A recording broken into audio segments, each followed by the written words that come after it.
अल्लाहुम्मा सल्लि अला सय्यिदिना व मौलाना मुहम्मदिन। अभी करीब में एक मजलूम औरत बहू, ये बहुओं को सताने का जो माहौल है ना, ये मजहब वो मजहब में नहीं, आजकल तो हर मजहब का शेवा तकरीबन बन चुका है। मुसलमान घरों में भी बहुओं को सताते हैं, हिंदू घरों के अंदर भी बहुओं को सताते हैं, दूसरे मजाहिब के घरों के अंदर भी बहू को सताते हैं। ऐसा मालूम होता है बेटे को शादी करके इसलिए लाया जा रहा है ताकि सास को सताने का मौका मिले।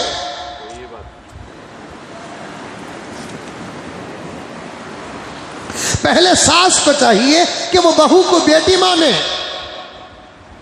जवाब में बहू सास को मां मानेगी। ऐसा नहीं कि बहू सास को मां माने। ये पहले मोहब्बत करे। मां की ममता और मां की शफकत पहले है, बच्चों का अदब और एहतराम बाद में है। और ऐसे हालात पर हमारे मुल्क की हुकूमत और सरकार की नजर नहीं।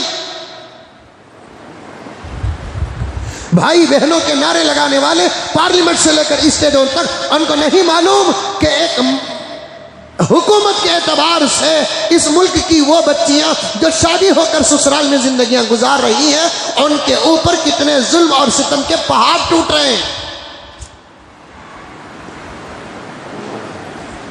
बात सही कह रहा हूं मैं? बच्चियों को शादी करके देना आज के जमाने में यूं मालूम होता है किसी हॉस्टल के हवाले करना है।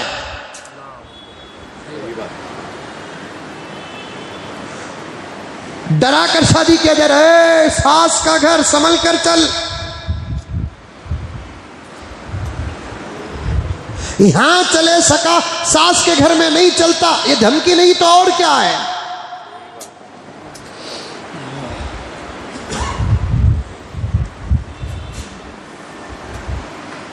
सास का तो एक बात बोलेंगी,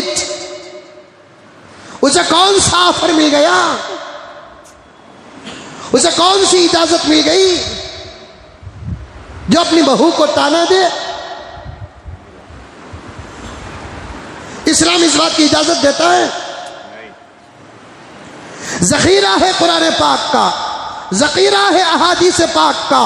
उठाकर देखो, सहाबा की जिंदगियों का जखीरा है, ताबीईन और तबे ताबीईन की जिंदगियों का जखीरा है। आज से 100 साल पहले, 200 साल पहले हमारे औलिया की जिंदगियों का जखीरा है। एक वाक़या नहीं मिलेगा कि उस जमाने में किसी वली के घर में हो, किसी सहाबी के घर में हो, कि उस घर की बहू को सास ने सताया हो और बहू ने बर्दाश्त किया हो।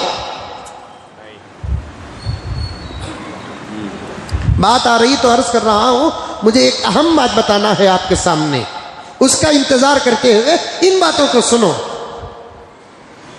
महबूब साहब क्या कहूं, 100 बच्चियों की शादी होती है तो उसमें से तकरीबन 80% बच्चियों का हाल क्या है, वो सास के कॉलेज में दाखिला ले रहे हैं, ससुरे के कॉलेज में दाखिला ले रहे हैं, सास ससुरे के हॉस्टल में दाखिला ले रहे हैं। अल्लाहू अकबर। एक आधा घंटा देर से उठना एक बहुत बड़ा मसला बन गया। सालन में नमक का बढ़ जाना एक बहुत बड़ा मसला बन गया। चावल का गल जाना एक बहुत बड़ा मसला बन गया। गोश्त का न गलना एक बहुत बड़ा मसला बन गया। अम्मा के घर को जाने के लिए ऐसे हाथ जोड़कर शौहर सास और ससुरे के सामने इजाजत पूछती है जैसे किसी स्कूल और मदरसे का बच्चा 1-2 दिन की छुट्टी मांगने के लिए मोहतमिम के सामने बाअदब और प्रिंसिपाल के सामने बाअदब खड़ा हो जाता है। क्या हाल बना रखा है। मैं बारहा कहता हूं, अगर मुझे ये बातें हर जुमा बोलना पड़े तो मैं जरूर बोलूंगा। मुसलमानों, आज हमारी परेशानियों की वजह हमारे अपने अमाल हैं।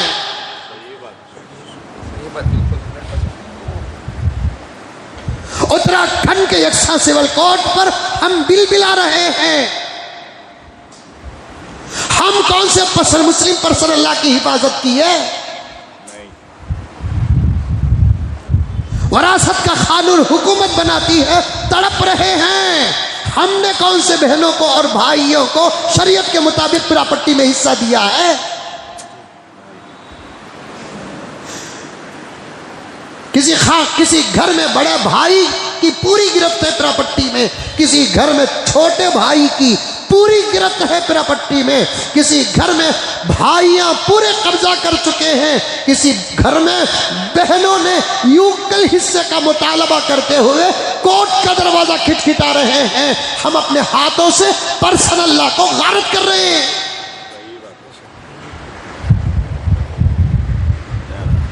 हमारे घरों का माहौल भी पर्सनल लॉ से हटा हुआ है। बच्ची शादी होकर क्या जाती है सास के घर में, यूं समझिए कि ससुराल जेल के अंदर मुजरिम बनकर रहती हो, कोई फ्रीडम नहीं, पूरे घर का बोझ उसके सर डाल दिया जाता है। मैं एक तरफा बात नहीं करता, दो तरफा बात करता हूं। मेरी तकरीर से औरतें परेशान न हो, शायद मुजम्मिल साहब को से कि घर का बहू का फोन आगा।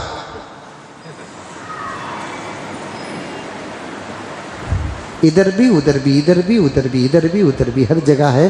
तो चूंकि मेरा उन्वान आ रहा है तो मैं इस तरफ बात कर रहा हूं।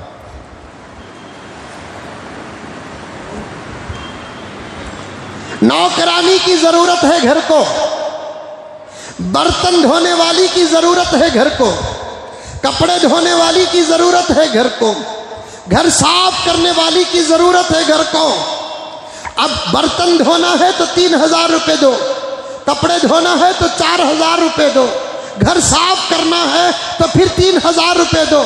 ये 4 वो 3 वो 4, 4 4 8, ये 3 11,000 रुपए सिर्फ नौकरानियों को खर्च करने के बजाय बेटे को शादी करके बहू लेकर आ जाओ। बेटे के आरज़ू अरमान भी पूरे हो जाएंगे, घर का काम भी हो जाएगा। वाह वाह।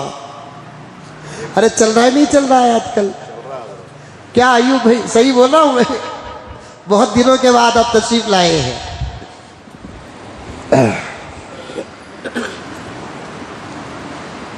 चल रहा नहीं चल रहा है?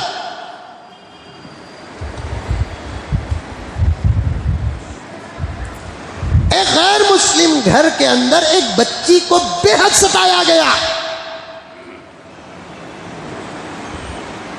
मेरे पास एक किताब है, वो लोग जो इस्लाम कबूल किए उनके इस्लाम कबूल करने के वजूहात क्या हैं, उस किताब के अंदर मौजूद है।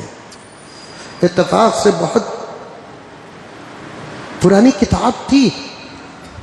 4 दिन पहले मैं मदरसे के दफ्तर में बैठा था तो मैं किताब तलाश कर रहा था तो वो किताब मिल गई। चलो देखेंगे बोलकर किताब मिल जाती है तो पढ़े बगैर चैन नहीं आता।